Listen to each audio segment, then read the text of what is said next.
இங்க ஒரு கோரமான பொண்ணை சங்கிலியில கட்டி வச்சு அவ உடம்பு முழுக்க மெர்க்குரியை ஏத்திக்கிட்டே இருக்காங்க. ஏன்னா கொடூரமான அவளோட பவர்ஸ் எல்லாத்தையும் கட்டுப்படுத்துறதுக்காகதான். ஆக்சுவலி இவ பேர் ஆஃபனைட். 5000 வருஷங்களுக்கு முன்னாடி இவ எகிப்தோட இளவரசியா இருந்திருப்பா. எகிப்து ஃபேரோவோட ஒரே வாரிசு இவ தான். இவளையும் அவ அப்பாவையும் மக்கள் கடவுள் மாதிரி வழிபட்டு இருப்பாங்க.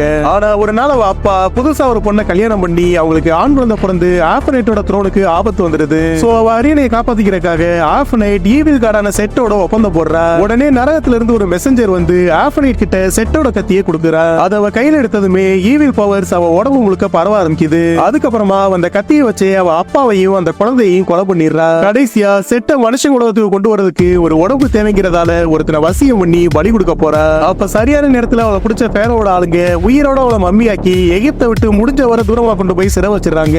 அங்கிருந்து பல வருஷங்கள் கழிச்சு ஈரான்ல போடப்பட்ட ஒரு குண்டு அவ இருந்த சிறையை வெளியில கொண்டு வந்துருது. அப்ப ஆராய்ச்சியாளர்கள் உள்ள இருக்கிறது என்னன்னு தெரியாம ஆஃபனைட்டை வெளியில கொண்டு வந்துடுறாங்க.